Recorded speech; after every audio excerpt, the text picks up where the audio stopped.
بسم الله الرحمن الرحيم الحمد لله رب العالمين والصلاة والسلام على خاتم المرسلين وعلى آله وصحبه أجمعين. Mes frères et sœurs, il y a une expression en arabe par rapport au mois du Ramadan que je vous traduis qui dit que le mois du Ramadan est le mois du Coran. On peut rajouter par excellence. La plupart des gens savent que le mois du Ramadan c'est le mois du jeûne. On peut dire que c'est le mois de la patience. Mais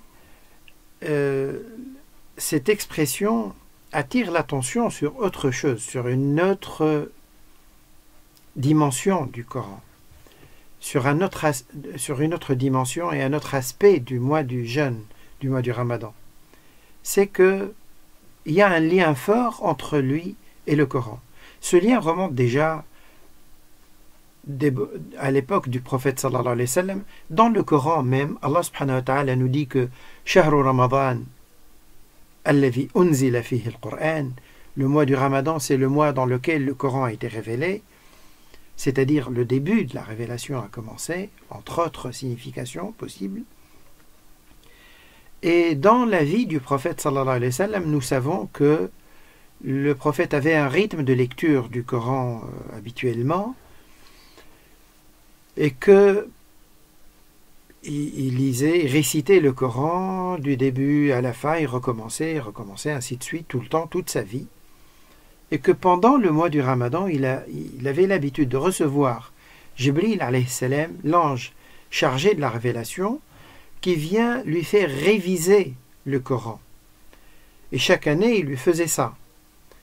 Et nous savons qu'à la dernière année, le dernier jeûne, le dernier mois que le prophète sallallahu alayhi wa sallam a jeûné, il avait récité le Coran 2 fois et à l'ange Jibril alayhi salam. Et en plus, nous savons aussi que pendant le mois du Ramadan, le prophète sallallahu alayhi wa sallam avait un rythme de prière qu'il a recommandé aussi à ses compagnons, notamment la prière de Tarawih. On sait que pendant cette prière, depuis le début de l'islam, les musulmans avaient pris l'habitude de réciter la totalité du Coran, de le répartir sur les 30 jours du Ramadan, et réciter chaque jour un 30e, de telle sorte qu'ils le finissent à la fin du mois. Et ce lien avec le Coran, je disais, il est intense et il est connu depuis 14 siècles, et il montre que le Coran doit avoir une place dans la vie du musulman, des musulmans d'une manière générale, et pas seulement la place que nous lui donnons aujourd'hui. On lui donne un petit strapontin, c'est un petit moment de notre temps. Quand on revient au Coran encore une fois, on voit que le prophète sallallahu alayhi wa sallam et beaucoup de ses compagnons avaient un rythme de récitation dans la prière, un rythme quotidien et assez long. Surat al-Muzammil, celui qui s'est enveloppé par son manteau, nous donne une idée dans son début, et le dernier verset, le 20e verset de la sourate, nous donne une idée sur ce que ça représentait le Coran et la prière dans la vie du prophète sallallahu alayhi wa sallam. Donc, de là, j'ai dit que c'est important pour chacun d'entre nous d'avoir un lien particulier, un rythme de lecture. Pourquoi ? Parce qu'en plus de la raison habituelle, connue, pour laquelle on lit le Coran, avoir des hasanats, des récompenses, en plus de ça, le Coran est une nourriture. C'est une nourriture. Nourriture comment ? C'est-à-dire quand on ouvre le Coran et on lit 2-3 pages, on n'a plus faim. Non. La nourriture, l'alimentation habituelle, les fruits, les légumes, ça nourrit notre corps. Sauf que l'être humain, d'après la vision islamique, l'être humain, c'est pas juste un corps. Ça, c'est la partie visible de l'iceberg. Il y a une autre partie plus importante qui est derrière et qui distingue l'être humain des êtres vivants du règne animal, par exemple. C'est une partie logicielle, comme un PC. Un PC, à côté des quelques centaines de grammes de ferraille et de métal qui le constituent, son unité centrale, ses différents accessoires, ce qui le fait fonctionner, c'est pas ça. C'est la partie programme et logiciel qui est en lui, et l'être humain aussi. Ce qui le distingue, ce qui lui donne sa valeur, c'est son cœur, sa dimension spirituelle. Et cette dimension-là, son cœur aussi, a besoin de se nourrir également, comme son corps a besoin de se nourrir. Par quoi il se nourrit? Par le Coran. Normalement, la prière obligatoire, elle était censée faire cet effet. Malheureusement, l'habitude fait perdre aux 5 prières cet effet. D'où la nécessité de réfléchir et d'avoir un autre lien avec Allah subhanahu wa ta'ala. Et je parlais tout à l'heure du rythme de prière supplémentaire que le prophète sallallahu alayhi wa sallam faisait régulièrement et qu'il recommandait à ses compagnons de faire aussi régulièrement qu'ils pouvaient, d'où la nécessité et l'importance d'avoir ce rythme-là. Et c'était des prières longues. Abdullah ibn Abbas, qui était le cousin du prophète sallallahu alayhi wa sallam, qui était un jeune enfant, qui avait moins de 12 ans, lorsque le prophète est mort, il avait 12 ans. Il a dit: j'ai dormi un jour chez le prophète sallallahu alayhi wa sallam en plein milieu de la nuit, je l'ai entendu se lever pour aller faire ses ablutions. J'ai décidé de faire comme lui, et j'ai prié avec lui.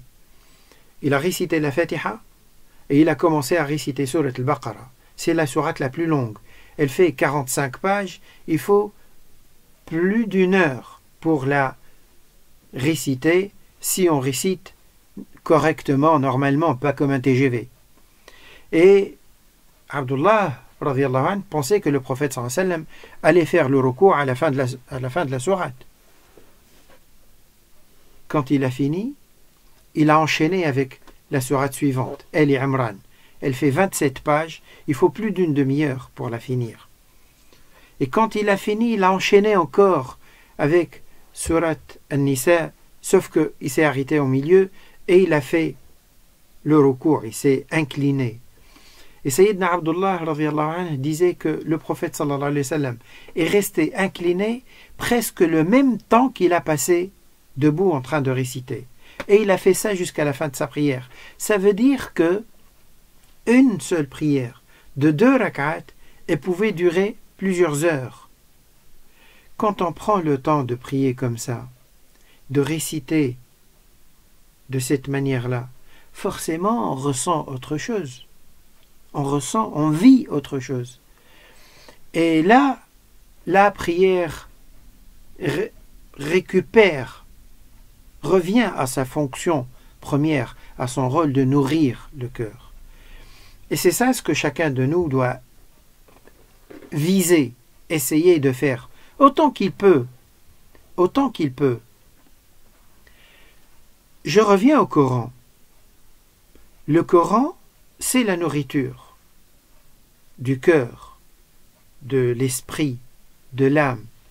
Et lorsque certains d'entre nous se plaignent des fois que leur cœur est dur ou que leur foi est dents de scie, elle monte, elle baisse, elle est oscillante, etc. Ils ne comprennent pas.